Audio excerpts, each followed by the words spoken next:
Hi everybody, welcome to All Things Film. This is Olalio, I'm Futaku, and we have a special guest today, Mo. Why? Because we're doing Spiderman Homecoming. And it was awesome. I'm a very tired person right now.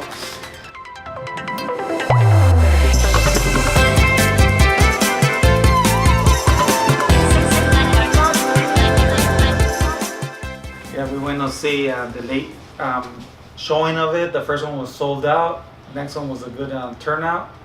I guess the big hype of it, it seems like a bigger hype than the first remake because it's kind of more involved in the Marvel universe. You got Tony Stark in there. I was excited about it because he seemed to be. Every Spider-Man movie, they kind of gloss over that he's in high school. It really is like a 30-year-old man playing a high school kid, and they kind of just goes in and out of class and that's it. But this one actually had a cast and storylines that kind of tied in with high school. The Homecoming title is actually part of Homecoming, so the whole movie is kind of like that's a real life storyline going on in the background, but it's still incorporated with the movie. So I enjoyed it, and it was worth the ticket. Yeah, 85% of the entire movie is visible on trailers on YouTube and Facebook and everything, and it was still worth price of admission. Ben, what did you think? You're a big Spider-Man fan. Spider-Verse, what did you think? Honestly, with this being not necessarily a reboot, but kind of like a revamping, I don't really see this as a reboot, but more of rebrand. It's like a soft reboot. It replaces the original Spider-Man. It's that good where you can just forget that one is way more accurate.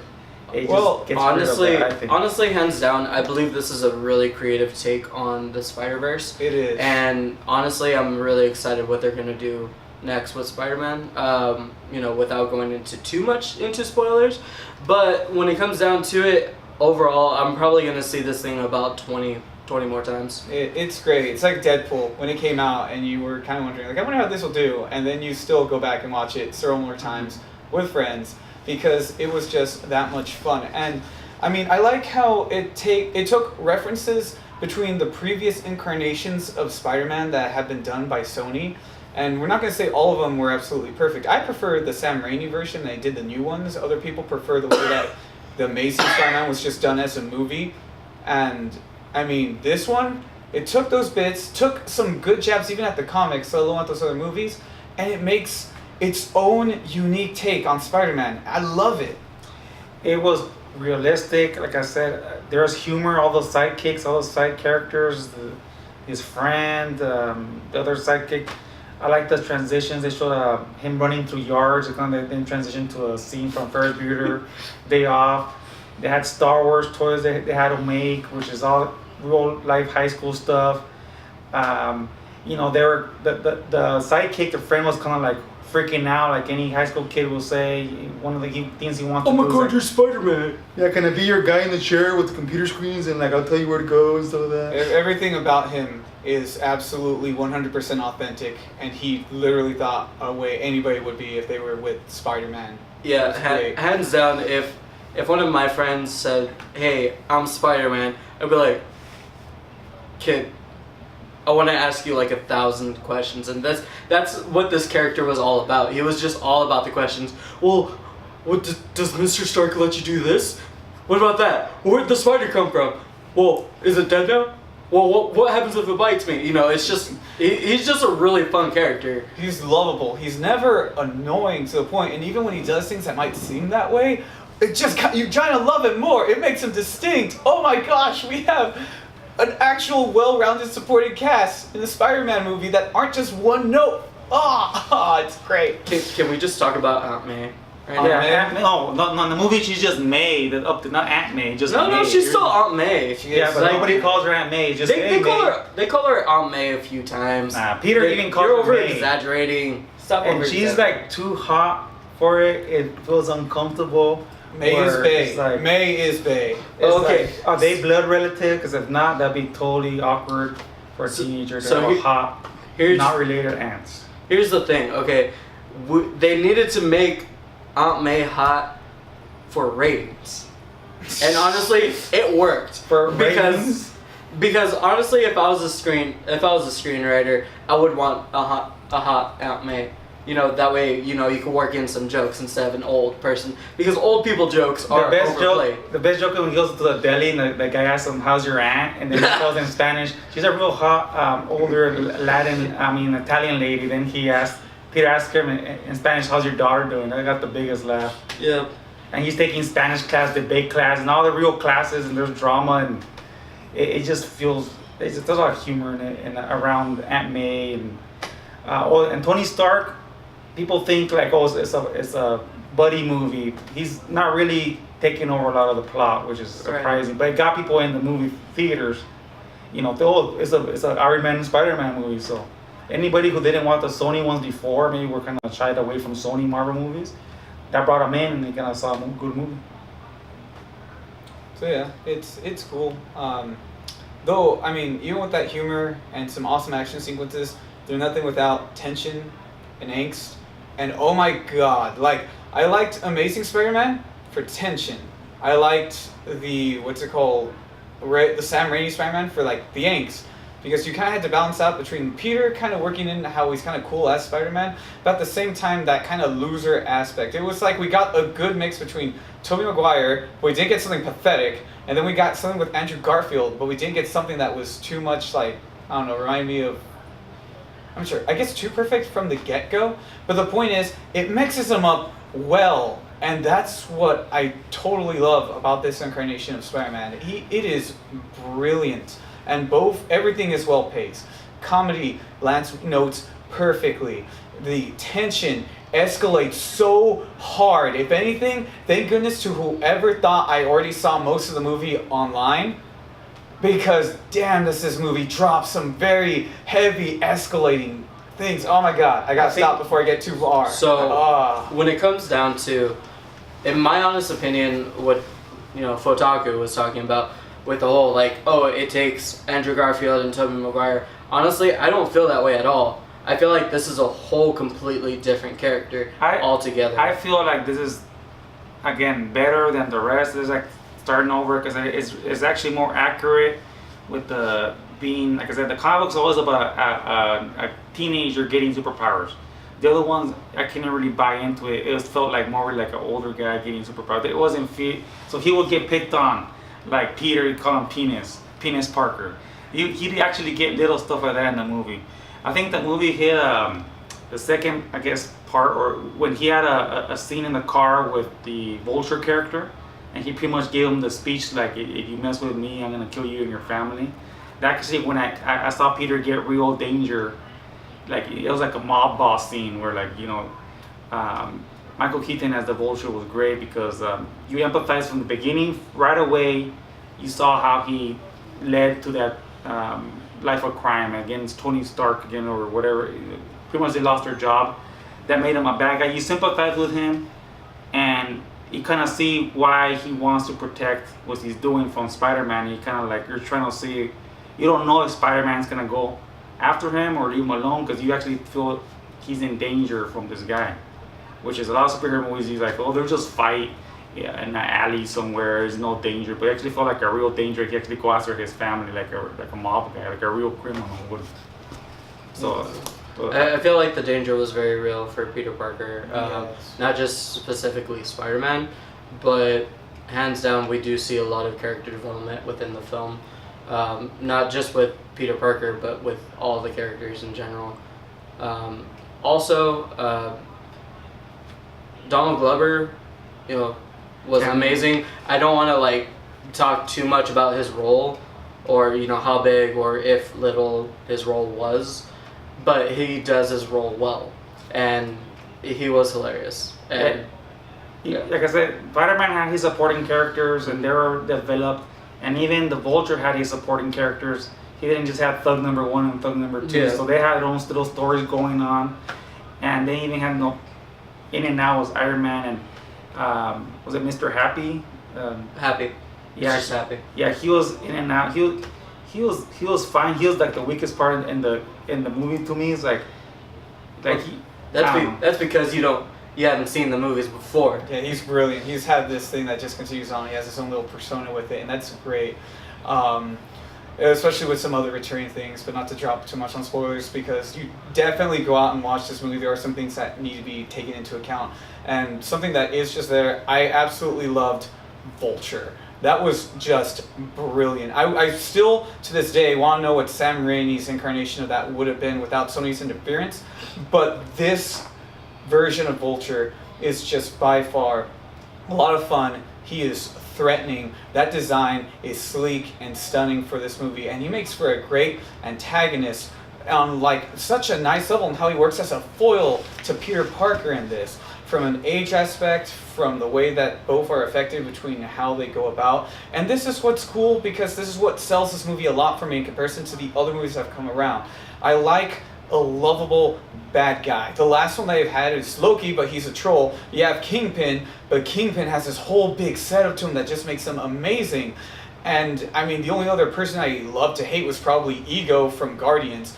But this character, it reminded me... Spoilers. Ego.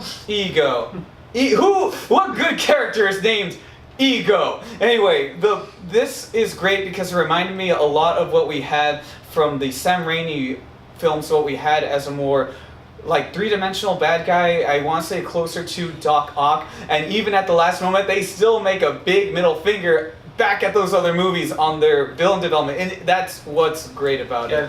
Michael Keaton actually perform something. They actually have a story behind him. They actually have motivations cleared out, explain carefully why the villain is doing what he's doing.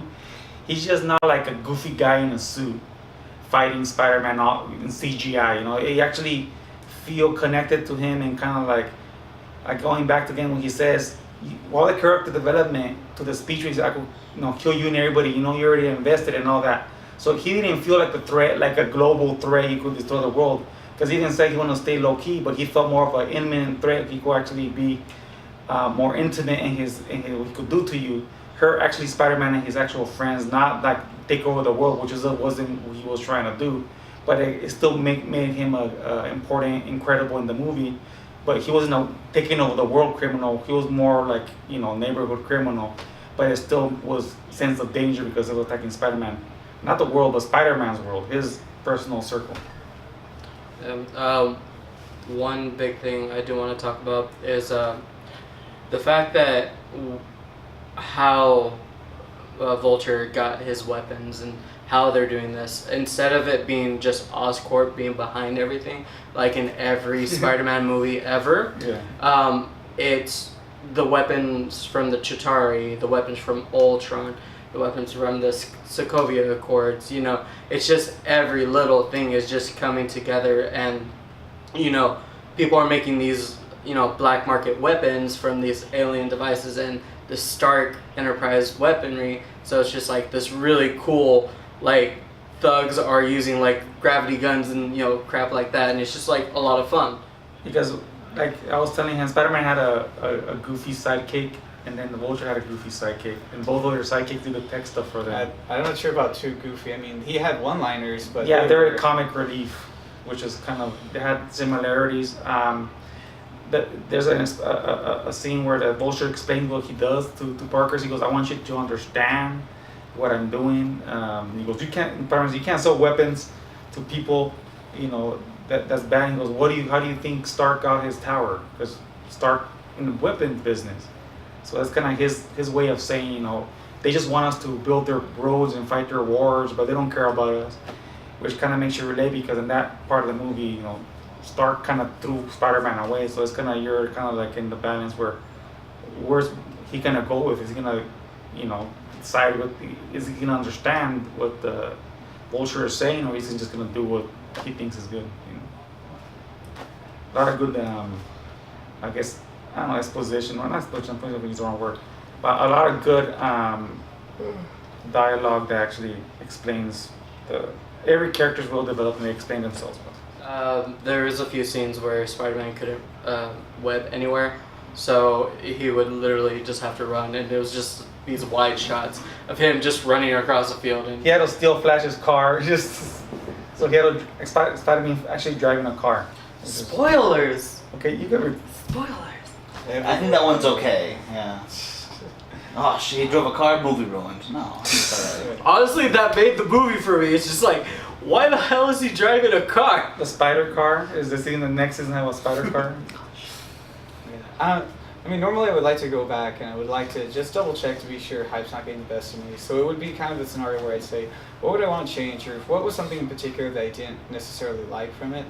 And I mean, I don't know, for me that is just a little bit off. I guess the only thing is just in the grand scheme of things, I'm not sure how things are going to go. So I'm hoping that Marvel and Sony at least stay cool with each other. There's a bunch of rumors going about on the upcoming Venom movie Sony's working on, and then trying to figure out if this is something that is going to be an interconnected universe or if it's something that's going to be separate. So I'm just hoping that both of the companies work well together, because this movie was great, and I really do hope that things continue to go pretty well, because if the studios would at least learn to cooperate more like this movie did, and even with like a bit of hype that came out in Civil War, like this could be great. I really can't wait to see how Infinity War goes, and even then I really hope that maybe even Fox could do something with Marvel instead of having to make it one big trying to one-up each other contest, because then you get Universal.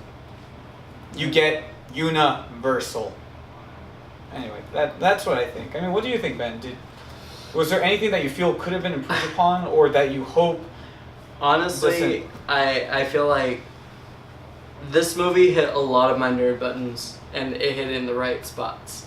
However, I do feel like there could have been a little bit more. But, you know, I'm just a fat guy who loves to eat, Well, so I mean, I always okay. want more.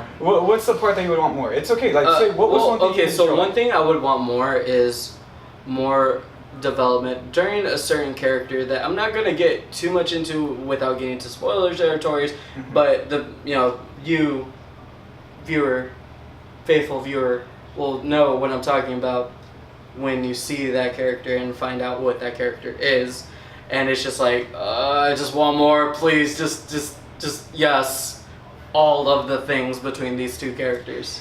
The big thing that's missing from the movie, I know it's like you have to have in every Spider-Man movie, it's Uncle Ben.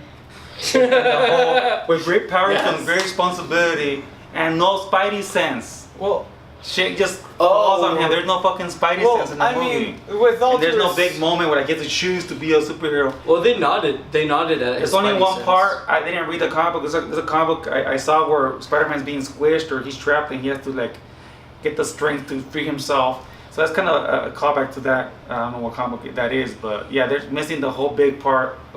Uncle Ben and the Spider. That's two things missing. And the Aunt May, Carter May. That's the three things that they just took out, which is fine. But there's no big revelation. I gotta use my power for good. Well, I mean, it actually was there, but I mean, it's like I'm very end of the movie. It's like I'm not a big fan of what's it called. The whole issue where we have to go over an origin story too many times. And I like how this one was a bit more soft with it. I mean, that's how I feel when I see Batman's parents die. I mean, we know that's a big part of his character. It's not something that movie. But I mean, look, it's not that it has to happen all the time. It could be referenced back and forth. I like how this movie made references to when he got his powers without trying to be too much on it, because we're third time around. It's like self-aware of that fact.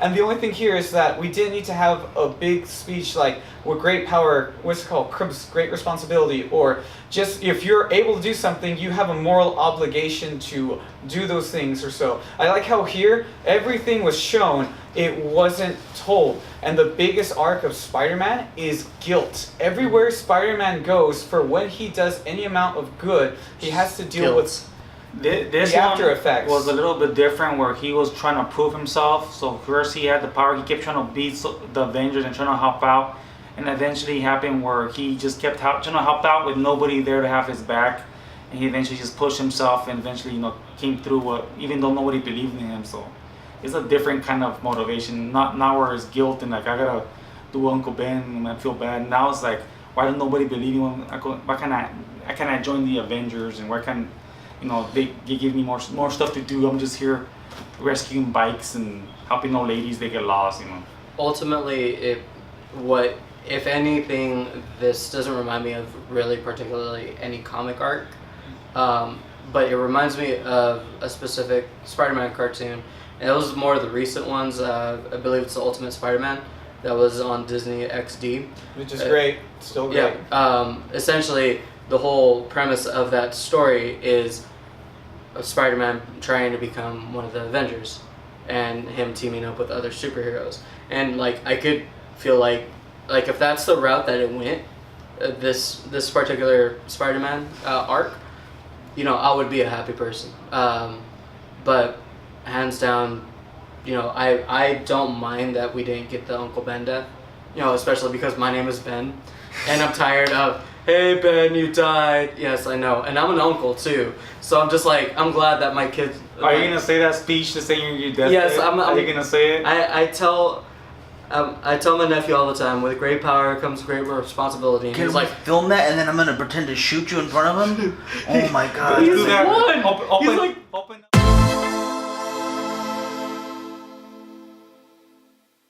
overall, it was a great movie.